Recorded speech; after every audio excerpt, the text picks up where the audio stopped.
शिव मंदिर में जब आप कभी जाएं, शंकर भगवान की, कभी ऐसा मौका लगे कि आपको लगे कि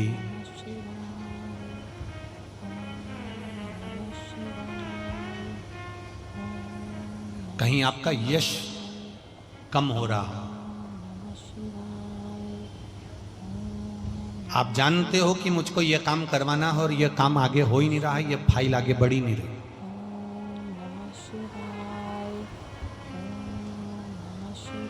आपको लगे ये फाइल आगे नहीं बढ़ रही, शिव जी पे जो जल चढ़ाओ, उस चढ़े हुए जल को जब आप थोड़ा सा लेकर आते हो, आपको बताया था ना कि खाली लोटा नहीं लाना चाहिए, खाली कलश शंकर जी के मंदिर से वापस नहीं लाना। शंकर भगवान को जल चढ़ाया, चढ़ाने के बाद थोड़ा सा जल हाथ में या कटोरी में या कलश में झेल लिया, भले 2 बूंद लाओ पर अपने घर पर लेकर आओ। उस 2 बूंद जल का भी स्पर्श कलश के अंदर हाथ की 3 उंगलियां लगाकर अगर त्रिशूल पर टच कर कर मात्र आपने उस कलश के अंदर लगा दिया और वो जल भी आपने अपने घर पर छोड़ दिया, छीट दिया या उसका आचमन मात्र हो गया, तो व्यक्ति का यश बढ़ना अपने आप प्रारंभ हो जाता है, उसकी यश की प्राप्ति उसको यश की वृद्धि होने लगती, उसको यश की प्राप्ति होने लगती। त्रिशूल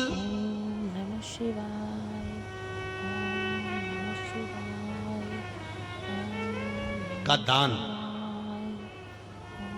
त्रिशूल का स्पर्श,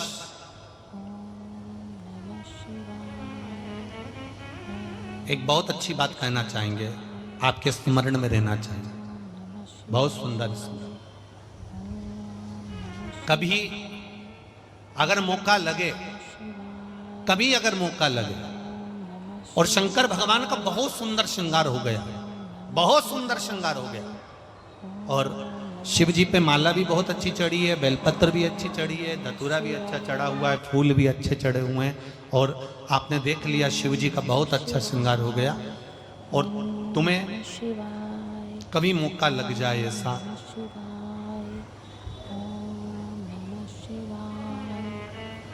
और तुम्हारे पास में एक अच्छी सुंदर सी माला हो पुष्प की, तो आप पुजारी जी को या पंडित जी को कह दो, या पंडित जी मान नहीं हो, शिव जी का अच्छा श्रृंगार हो गया हो, तो वो माला केवल त्रिशूल की, जो त्रिशूल है उस त्रिशूल पर ही उस माला को अगर आपने केवल टांगी दिया तो भी आप उन्नति की सीढ़ी पर आगे बढ़ना प्रारंभ कर देते। पर किस समय पर? जब भगवान का पूर्ण श्रृंगार हुआ, पूर्ण श्रृंगार शिव जी का हो गया और माला तुम्हारे हाथ में है और तुमने देखा भगवान का श्रृंगार हो गया। अब शिव जी पे अगर माला चढ़ाऊंगा और श्रृंगार गिर जाएगा तो उस माला को आप अपने यश प्राप्ति के लिए, अपने आनंद के लिए, अपनी उन्नति के लिए आप उसको त्रिशूल पर चढ़ा सकते। हम कई बार एक बात बहुत अच्छे से आपको वर्णन किए हैं कि कभी मौका लगे और आप किसी कंपटीशन एग्जाम में बैठ रहे हैं या एक ही जगह पर सर्विस करते करते बहुत समय हो गया और वहां पर उन्नति नहीं हो रही है, आपका प्रमोशन नहीं हो रहा, तब 7 बेलपत्र केवल त्रिशूल का 3, जो त्रिशूल में 3 नोक होती है, पहले साइड की दोनों स्पर्श, फिर बीच का स्पर्श कर कर अपने हृदय की कामना कर कर अशोक सुंदरी वाली जगह पर मात्र चढ़ा देने पर भी व्यक्ति जिस जगह पर नौकरी कर रहा होता है उससे उसका प्रमोशन का चांस बढ़ जाता है और उसकी उन्नति की ओर अग्रसर। त्रिशूल भगवान देवाधिदेव आनंद करने वाले महादेव के जो हाथ में आया है वो त्रिशूल कोई साधारण नहीं, स्वयं सूर्य नारायण की कला को काटकर बनाया, भास्कर देव की कला को काटकर।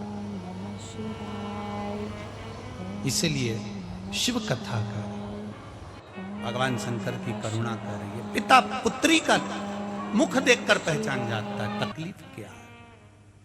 दक्ष प्रजापति को भी रोना आया अपनी बेटियों को देखकर और विश्वकर्मा भगवान को भी रोना आया था अपनी बेटी को देखकर, संज्ञा को देखकर, आंखों में जल भरा।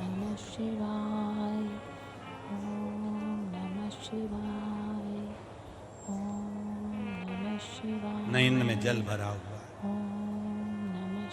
दक्ष प्रजापति ने भी अपनी बेटियों से पूछ लिया था कि बात क्या है, कुछ बोलोगी तुम? 3 बार मेरे पास में सारी की सारी बेटियां आ चुकी हैं, मेरी पूरी कन्याएं आ चुकी हैं, पर तुम बोलती क्यों नहीं हो? हुआ क्या? चंद्र ने कुछ कहा तुमको? कुछ बोला तुमको? छोटा मोटा दुख होता है ना, तो ये भारत भूमि की जो मेरी बेटियां हैं, छोटे मोटे दुख को तो सहन कर लेती हैं, छोटी मोटी तकलीफ को सहन कर लेती हैं, छोटे मोटे कष्ट को सहन कर लेती हैं। भारत की बेटियां बोलती तब है जब अति हो जाती है, अति जब हो जाती तब भारत की बेटियां बोलना चालू करती हैं।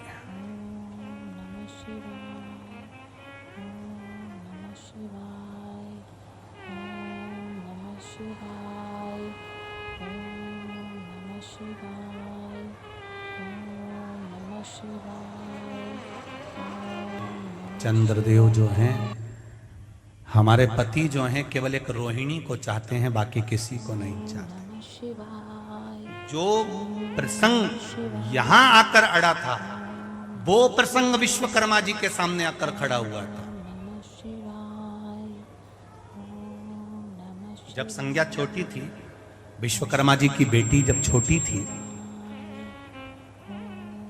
सूर्य के तपन में खेला करती थी। सूरज की किरणें पड़ रही और संज्ञा उसमें खेल रही। आपका बच्चा धूप में अगर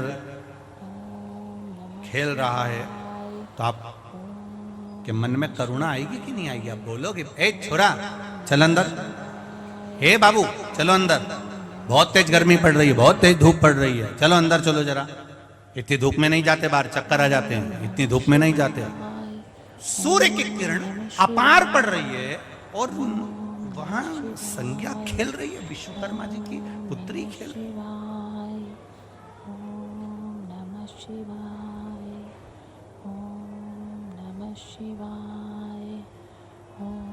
विश्वकर्मा जी की धर्म पत्नी ने आवाज लगाया, संज्ञा, ए संज्ञा इधर आओ।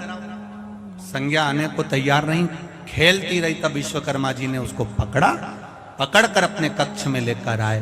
विश्वकर्मा जी ने कहा, संज्ञा इतना तपन हो रहा है, इतना धूप पड़ रही है, इतनी गर्मी पड़ रही है, इतना सूर्य की किरणें पड़ रही है, और तुम उस सूर्य की किरणों में खेल रही हो।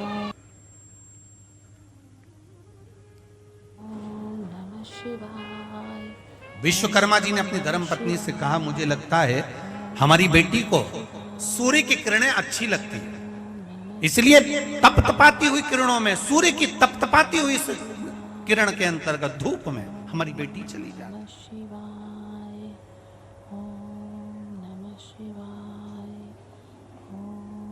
धीरे धीरे बेटी बड़ी हो गई, संज्ञा बड़ी हुई। जब संज्ञा बड़ी हुई तब उनका विवाह का मन में भाव आया।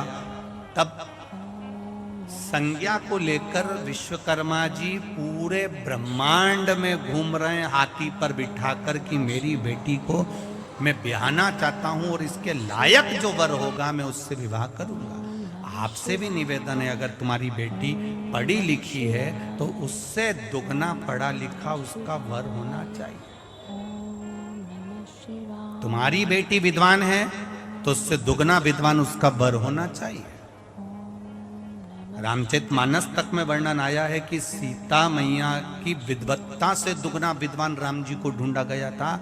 सीता जी ने उल्टे हाथ से धनुष को उठाया था मात्र 6 वर्ष की आयु में, और जनक जी ने मन में संकल्प ले लिया था कि इसका पति वो होगा जो सीधे हाथ से धनुष को उठाकर चढ़ाकर तोड़ देगा, बेटी उससे ब्याह दूंगा। सीता 6 वर्ष की आयु में अगर धनुष को उठा सकती है तो इसका पति वो हो जो इस धनुष को उठाकर तोड़ दे तो बेटी को ब्याह।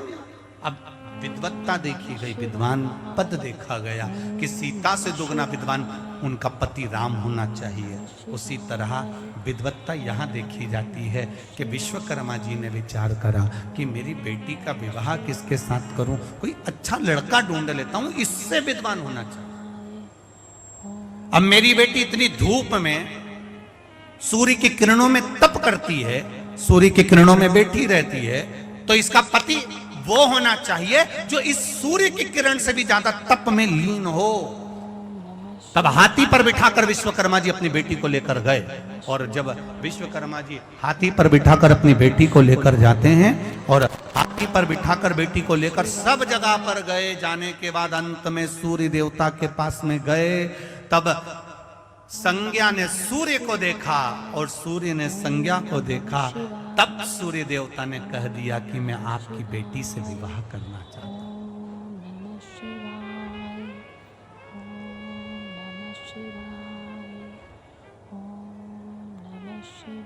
क्या आपकी बेटी से मैं विवाह कर सकता हूं? संज्ञा ने पिताजी की ओर देखा और पिताजी की ओर देखकर पिताजी ने कहा, संज्ञा, ये सूर्य नारायण आपसे विवाह करना चाहते हैं, आप विवाह को तैयार हो? संज्ञा कहती है, मेरे पिता ने मुझे पाल पोस कर बड़ा करा, मेरे पिता ने मुझे आज इतनी उम्र दी है, मेरे पिता ने मुझे अपनी गोदी में बिठाकर मुझे रोटी का निवाला खिलाया है, मेरे पिता ने मुझे वस्त्र आभूषण से सजाया है, मेरे पिता ने मुझे विद्याध्ययन कराया है, मेरे पिता विश्वकर्मा जहां चाहें बेटी का विवाह कर सकते हैं, मैं मना नहीं करूंगा। ये संज्ञा के शब्द आपकी भी जिंदगी में आना चाहिए। हम पहले भी कथा में कहे, आज फिर कहते हैं, केवल एक बेटी ऐसी होती है जो पिता को स्वर्ग पहुंचा सकती है, एक बेटी ही ऐसी होती है जो पिता को 94 तरह के नरक में डाल सकती है। जिस पिता के घर में बेटी का जन्म होता है, जिस घर में बेटी जन्म लेती है, वो बेटी अपने पिता को कन्यादान का मौका अवश्य दे। कन्यादान एक ऐसा दान होता है कि माता और पिता 94 नरक में ना पड़कर सीधे बैकुंठ में चले जाते हैं, केवल एक कन्यादान करने पर,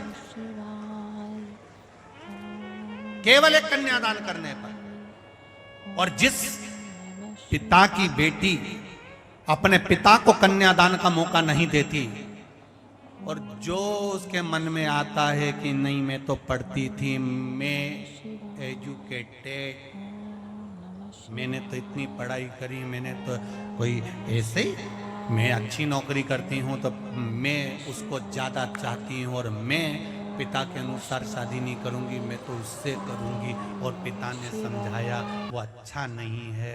देख, हाथी के दांत दिखावे के अलग होते हैं और अंदर के चबाने के, बोलो बोलो रे बेतुल वालों, अलग होते हैं। दिखावे का दांत अलग होता है और चबाने का दांत अलग होता है। ऐसे कई लोग हैं जो तुम्हारे सामने आएंगे, गाड़ी का हॉर्न बजाएंगे, तुमको गाड़ी पे बिठाएंगे, चाउमीन खिलाने ले जाएंगे, पानी पता से खिलाने ले जाएंगे, होटल ले जाएंगे। ईमानदारी से देखा जाए तो गाड़ी भी इनकी नहीं होती और पेट्रोल भी इनका नहीं होता, वो तो सुधरने आ जाती है तो लेकर चले। वो तो सुधरने आई थी तो इन्होंने कहा चलो 2 मिनट उसी को घुमा लाऊं, बेवकूफ बनाऊंगा, गाड़ी दिखाऊंगा, चाउमीन खिलाऊंगा और किसी को अपना बना लूंगा। थोड़े दिन बाद ऐसी 35 टुकड़े दिल्ली में होगा। ऐसे अब इसमें चतुरता तुम्हारी होना चाहिए।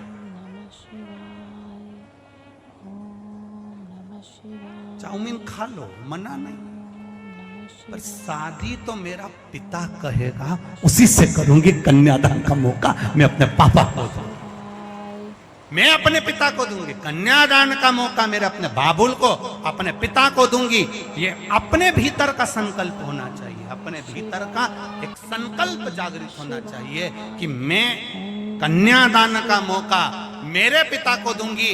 मेरा भाई भले मेरे माँ बाप की सेवा करे चाहे नहीं करे, भाई जीते जी माँ बाप को सेवा करके वैकुंठ भेजे ना भेजे, मेरा भाई पिंडदान करे ना करे, मेरा भाई कुछ दान दे ना दे, पर मैं जीते जी अपने पिता के सामने बैठकर मेरा बाबुल मेरा कन्यादान करेगा। जिस दिन कन्यादान बेटी का होता है उस दिन बेटी पिता को वैकुंठ भेज देती है। फिर हमारा सनातन धर्म, हमारा हिंदू धर्म, हमारा सनातन धर्म कहता है कि पहले के जमाने में पिता और माता तीर्थ भी जब जाते थे, जब कन्या की, अरे बोलो बोलो जरा, शादी कर देते थे। उसका मतलब ये होता था तीर्थ जाने का कि मतलब अब बेटी का ब्याह हो गया, अब अपन तो चलो वैकुंठ चले, अब अपने को कोई मतलब नहीं, बस बेटी का ब्याह। तो छोरा हुन भिनक जाते थे। ये जो बेटे होते थे ना, ये बहुत बुरा लगता था इनको, बेटी का कन्यादान हो गया और तुम तीर्थ चल दिए, तुम कहते हो बेटी की शादी हो जाए और तीर्थ हो गया। हाँ, हम क्या ताप्ती में भेकिया है? हम भी तो है। पिता और माता को भी मालूम है बेटी की शादी हो गई तो समझ लो तीर्थ हो गया, और बेटा की शादी हो गई और जगदम्बा घर में आ गई तो वैकुंठ जैसा घर भी। सुबेरे शाम देवी की आरती की आवाज आएगी, एक ही आरती चलेगी, अम्बे तू है जगदम्बे काली, जय हो बेतुल। नमः शिवाय, ओम नमः शिवाय, ओम नमः शिवाय, ओम नमः शिवाय, ओम नमः शिवाय। इधर से आवाज, कहीं उधर से आवाज। शिवाय, ओम नमः शिवाय, ओम नमः। सास और बहू की जब लड़ाई होती है वास्तव में बहुत आनंद की लड़ाई होती है, बहुत आनंद की होती है। कभी कभी उनको तुम देखना, इधर से कमरे में से सांस निकल गई, मैंने तेरे से पहले किया, फिर इतने में बहू चिल्लाती आएगी, मैं तो अपना मायके जा रही तुम्हारे से परेशान हो गई, इतने में पति उधर से कहेगा।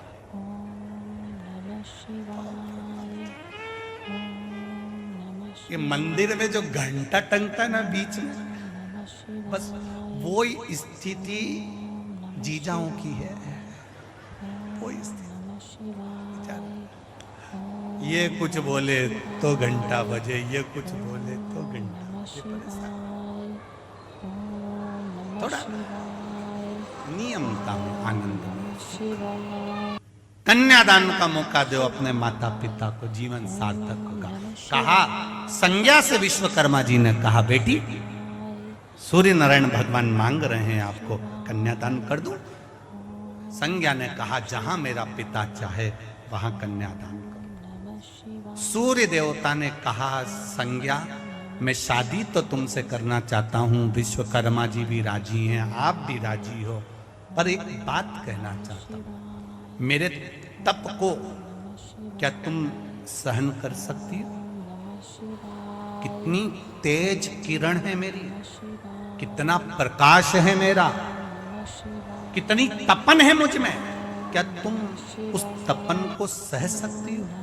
संज्ञा ने कहा जिस घर के संस्कार अच्छे होते हैं उस घर में बेटी ये सीख कर जाती है कि अगर ससुराल में दुख भी मिलेगा तो थोड़ा सहन करना है, दौड़ दौड़ कर मायके नहीं आना है। ये संस्कार बोलते हैं, ये संस्कार कहते हैं।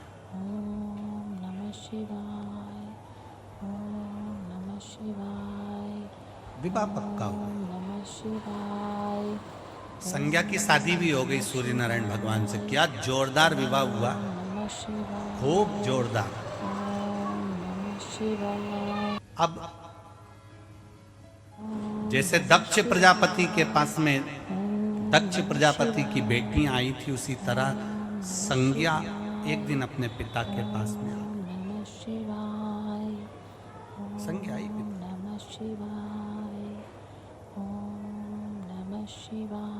और जाओ अपने पिता के पास दिल से जाओ। एक बेटी जैसे अपने पिता के पास में जाती है एक बेटा जैसे अपने पिता के पास में जाता है, शिव महापुराण की कथा कहती है संसार का प्रत्येक मनुष्य शिव को पिता मानकर उसके पास में जाया करे और अपने दिल की बात अपने देवाधिदेव महादेव से कहा, अपने दिल की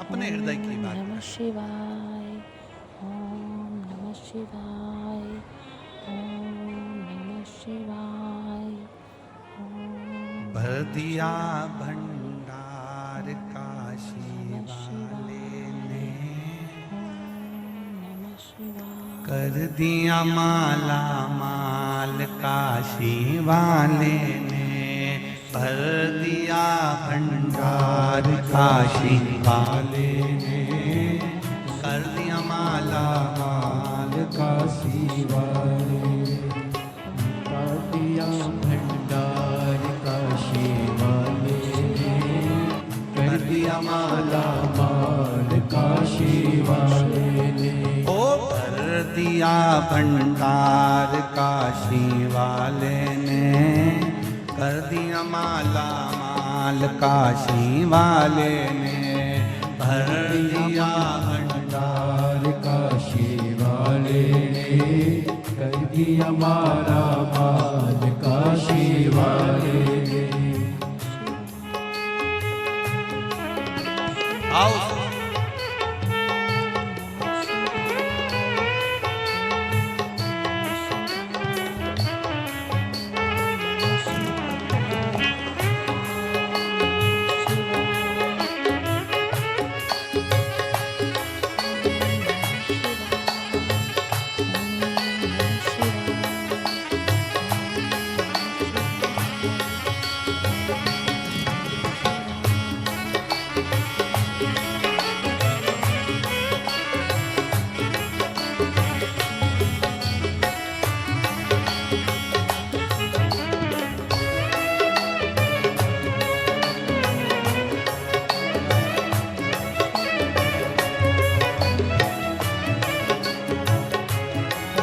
जैसी जो भावना लाया वैसा ही वो फल पाया, जैसी जो भावना लाया वैसा ही वो फल पाया, नहीं खाली उसे लौटाया वो मन ही मन हर्षाया, नहीं खाली उसे लौटाया वो मन ही मन हर्षाया, कर दिया जय हो कर दिया माला माल काशी वाले ने, भर दिया भंडार काशी वाले ने, भर दिया माला माल भाव काशी से वाले ने, कर दिया माला माल काशी वाले ने, भर दिया भंडार काशी वाले ने, कर दिया माला माल माला माल काशी वाले ने, ओ भर दिया भंडार काशी वाले ने, हार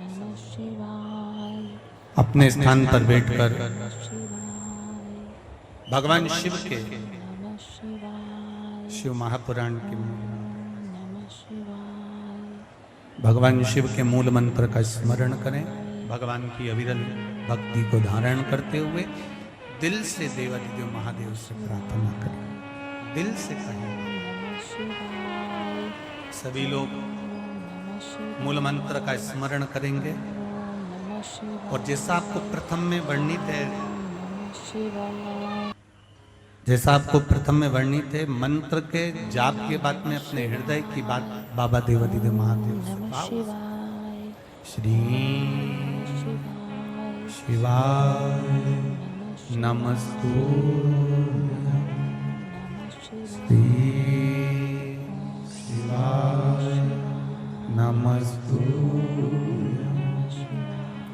श्री शिवाय नमस्तु श्री शिवाय नमस्तु श्री शिवाय नमस्तु भोला सब दुख काटो ओ भोला सब दुख काटो शिव शंकर जपूं तेरी माला भोले बाबा जपूं तेरी माला भोला सब दुख काटो मारा ओ भोला सब दुख काटो मारा। भगवान देवादिदेव महादेव की कथा कर नमः शिवाय भगवान शिव का चरित्र पावन वर्णन कर रहा है। ओम नमः शिवाय दक्ष प्रजापति बेटी का स्वरूप देखकर पहचान गए थे तो बेटियों से पूछ लिया। शिवाय ओम नमः विश्वकर्मा जी ने बेटी का विवाह कर दिया। नमः शिवाय संज्ञा देवी भगवान सूर्य नारायण भगवान के साथ में रहने लगी। समय आया नमः शिवाय ओम नमः और अभी आपको कथा में कहा था कि नमः शिवाय जैसे एक बेटी का शिवाय विश्वास नमः शिवाय उसके पिता में होता है, एक बेटे का विश्वास उसके पिता में होता है। शिव महापुराण की कथा कहती है ऐसा विश्वास तुम्हारा देवादिदेव महादेव में होना चाहिए, तब महादेव कुछ कृपा कर पाता। नमः शिवाय एक पत्र देखिए बड़ा सुंदर है। नमः शिवाय ओम नमः शिवाय ओम नमः शिवाय ओम नमः शिवाय मेरा नाम श्रीमती नमः शिवाय सुमिता हुकम सिंह राजपूत है। मैं सारनी शहर से आई हूँ। मेरा मोबाइल नंबर ये है, कहीं बैठी हो तो हाथ हिलाइएगा। आप ही हैं, दोनों हाथ हिला दो एक बार। श्री शिवाय नमस्तुभ्यं ना, एक बार फिर से हिलाइए सर।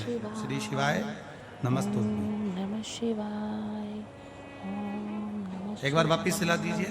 श्री शिवाय नमस्तुभ्यं। शिवाय मेरा नाम श्रीमती सुमिता हुकम सिंह राजपूत है।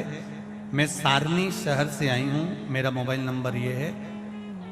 मैं एक प्राइवेट स्कूल में सहायक शिक्षिका के पद पर कार्यरत हूँ। सर्वप्रथम महाराज जी कुबेरेश्वर बाबा की बड़ी कृपा है। बाबा के एक लोटे जल का क्या महत्व होता है, एक लोटे जल की क्या आनंद है। महाराज जी 2020 से आपकी शिव पुराण की कथा सुन रही हूँ। मेरे छोटे बेटे की गवर्नमेंट नौकरी की पूर्ण इच्छा थी। वह जब भी एग्जाम देता था नमः शिवाय ओम नमः शिवाय 1-2 अंक से निराश हो जाता था। फिर मैंने शिव महापुराण की कथा सुनी। एक लोटे जल का बेलपत्र चढ़ाना, जल चढ़ाना, मंदिर पहुंचना और बाबा से विनती करना प्रारंभ किया। मेरी परिस्थिति खराब होने के कारण सोचती रहती थी, पर बाबा की कृपा से मुझे कभी नमः शिवाय ऐसा योग ही नहीं लगा कि मैं अपने बच्चों को कहीं कुछ और अच्छा दे पाती। पर बाबा की कृपा देखिए गुरुदेव। नमः शिवाय बेटे का एग्जाम का टाइम आया और मैंने पशुपति व्रत करना प्रारंभ किया। दूसरा पशुपतिनाथ का व्रत किया। पहले सोमवार मेरे बेटे ने एग्जाम दिया और दूसरे सोमवार उसने बाबा की कृपा से एक बेलपत्र शहद के प्रयोग से, मेरे शिवजी की कृपा से मेरे बेटे ने उस एग्जाम में टॉप किया। और बाबा की कृपा ऐसी हुई कि बेटा गवर्नमेंट जॉब की नौकरी मांगता था और बाबा ने उसको सेंट्रल गवर्नमेंट की नौकरी हैदराबाद में प्रदान करी। इसलिए मैं बाबा को यहाँ प्रणाम करने सारणी से आई हूँ। बेटी बहन एक बार दोनों हाथ हिलाकर हर हर, बहुत बहुत साधुवाद। शिव कृपा होती ही ऐसे। एक पत्र और बड़ा सुंदर है। पत्र वैसे तो सभी सुंदर है। आवाज पकड़ रहा है बाबू। नमः शिवाय ओम नमः शिवाय ओम नमः शिवाय ओम नमः शिवाय एक पत्र अच्छा लिखा है। ओम नमः शिवाय ओम नमः शिवाय ओम नमः शिवाय ओम भारती दीवान, ओम नमः शिवाय, भारती दीवान इटारसी रोड नीलकंठेश्वर मंदिर के सामने से, दीवान कॉलोनी, बैतूल, मध्य प्रदेश सदर। कहीं बैठी हैं जिनका पत्र आया, नमः शिवाय, ओम कहीं बैठी हो तो हाथ हिलाइएगा। श्री शिवाय नमस्ते। ठीक है दिख गए।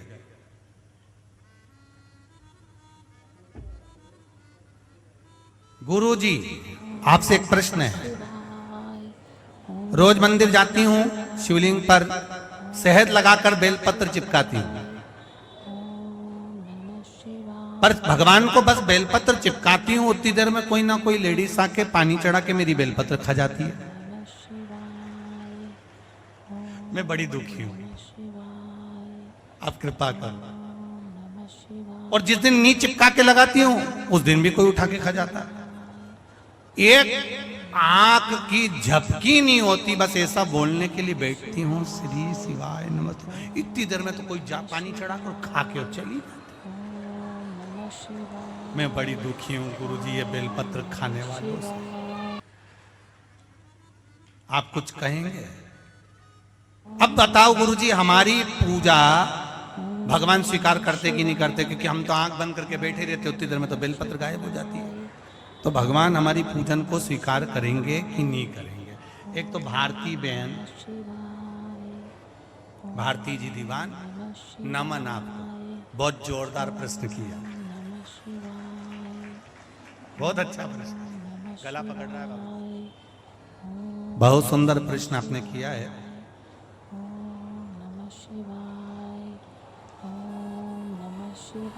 एक बात कहना चाहेंगे, पार्वती जी और उनकी सखी दो थी, उनका बड़ा सुंदर संवाद है। संवाद तो बहुत लंबा है पर कथा अपने को और आगे बढ़ाना है, इसलिए संवाद करना चाहते हो। पार्वती मैया शिव जी को बेलपत्र समर्पित करती थी या पुष्प समर्पित करती थी या कोई सामग्री समर्पित करती थी, और सखियां जो थी वही सामग्री उठाकर ले जाकर और तुरंत गायब हो जाती थी। पार्वती जी बड़ी दुखी होती थी। जब माता पार्वती जी बड़ी दुखी होती थी तो उन्होंने भगवान देवाधिदेव महादेव से एक बार प्रार्थना करी, जैसे भारती जी आपने हमसे कहा कि हमारी बेलपत्र भगवान स्वीकार करेगा कि नहीं करेगा, या उसका कोई फल मिलेगा कि नहीं मिलेगा। तो पार्वती जी ने भी यह प्रश्न शिव जी से किया। मैं सेवा करती हूँ और सखी बेलपत्र ले जाती है, आप मेरी पूजन को स्वीकार करेंगे कि नहीं करेंगे देवाधिदेव महादेव? भोलेनाथ जी महादेव कहते हैं, पार्वती जिस समय तू बेलपत्र लेकर मेरे लिए मेरे सामने बैठती है या बेलपत्र मात्र तोड़ कर लेकर आती है, उसी समय पर वो बेलपत्र मुझ पर चढ़ जाती है। अब तू भले चढ़ाए मत चढ़, भले तू चढ़ा चाहे मत चढ़, वो बेलपत्र मुझ पे चढ़ गए। अब आप ध्यान देना भारती जी, भारती जी दीवान, बिल्कुल ध्यान देना कि आपने बेलपत्र शिव जी को चढ़ा दी, उसके बाद कोई ने उठाई नहीं उठाई, उसने क्या करा उससे आपको कोई मतलब नहीं होना चाहिए। आपने तो बस दिल से समर्पित कर दी तो शिव जी ने उसको स्वीकार कर लिया। बैठिए बहन, भारती दीदी बैठिए। श्री शिवाय नमस्ते। एक पत्र और बड़ा सुंदर है, देखिए।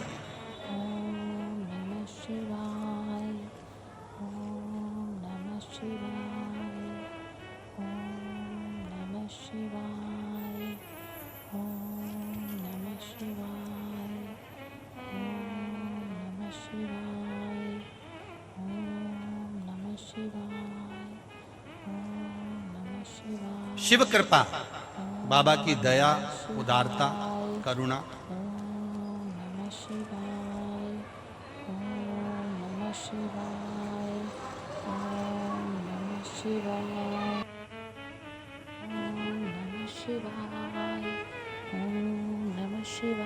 सो सुधा शारदा तुम्हारे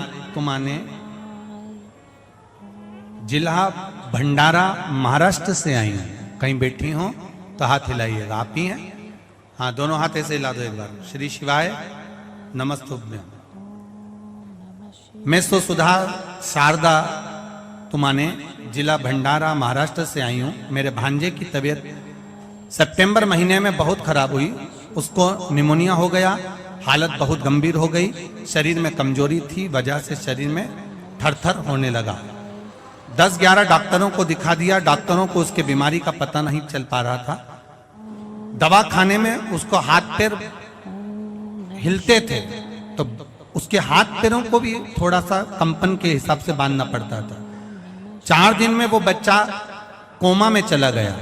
किसी को उम्मीद नहीं थी कि ये कोमा में चले जाएगा और कोमा में चले गया। वह बच पाएगा ये भी उम्मीद लोगों ने छोड़ दी थी। उसके पिताजी वह छोटा था, छोटा सा, तभी उसके पिताजी छोटा था जब वो बालक तब गुजर गए थे और माँ भी एक केवल इकलौता सहारा थी। नागपुर में उसको देने शिवलिंग पर पानी रोज चढ़ाती और रोज हॉस्पिटल में जहां कोमा में वो पड़ा हुआ था उसको देने के लिए जाती। डॉक्टर मना करते, फिर भी मैं उसके होठों पर उस कोमा की स्थिति में शिव जी का जल लगा कर आती। बाबा की कृपा ऐसी हुई, उस माँ का इकलौता बेटा बच गया गुरुदेव, और आज वो पूर्ण तरह से ठीक है। इसलिए मैं यहाँ प्रणाम करने आई हूँ। बैठिए बहन। श्री शिवाय नमस्तुभ्यम। भगवान शंकर की कृपा उदार, तेरी कृपा बिना न हिले एक भी अणु, लेते हैं श्वास तेरी कृपा से तनु तनु। बखान क्या करूं मैं राखों के ढेर का, चपटी भभूत में है खजाना कुबेर का। शिव कथा कह रही है। आप विश्वास रखकर, हृदय रखकर, दिल रखकर जो श्रवण करते हो उसका फल मिलता जाए। सारी समस्या का हल, आवाज नहीं आई, जरा दमदारी से बोलो, सारी समस्या का हल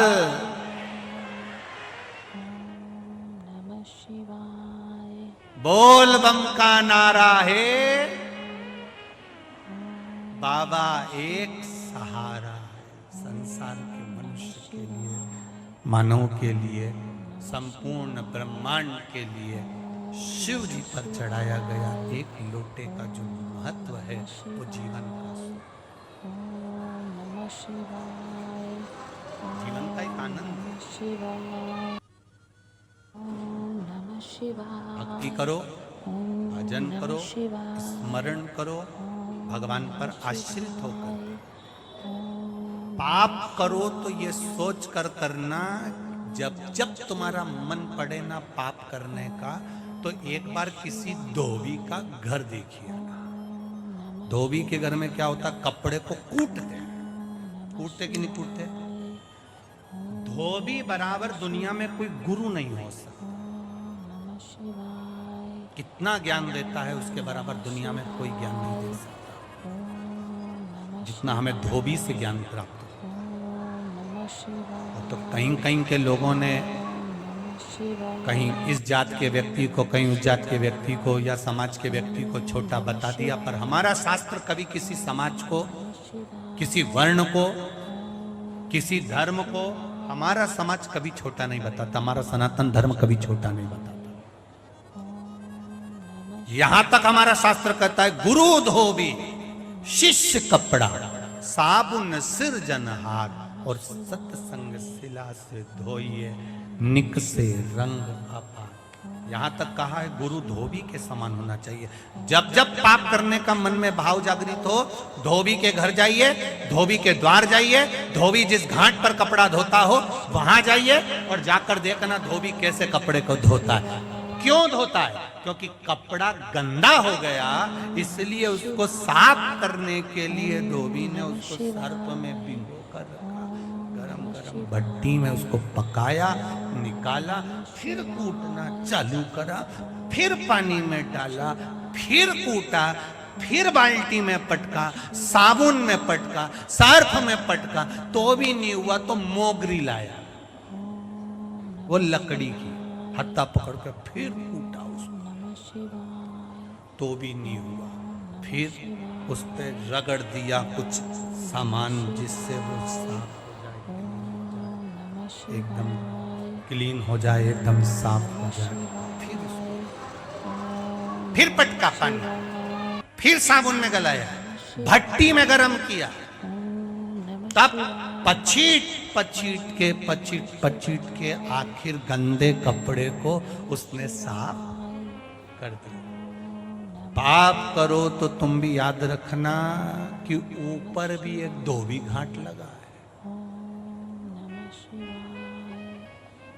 नीचे कपड़ा गंदा होता है तो धोबी धो के साफ कर देता है, और कपड़े की दशा देख लेना कैसा कूटता है, पछीटता है, गलाएगा। या धोबी के यहाँ नहीं जाओ तो तुम्हारी वॉशिंग मशीन में देख लेना, बस सरफ डाल के तुम्हें हिलाते ही रहेंगे। फिर देखेंगे साफ नहीं हुआ तो बाथरूम में ले जाके फिर पछीट, फिर वापिस वॉशिंग मशीन में ले जाकर फिर हिलाते। बस ऊपर भी लगी है एक वॉशिंग मशीन। देख लिया इसने खूब गलत काम किया है, खूब चोरी करी, खूब निंदा करी।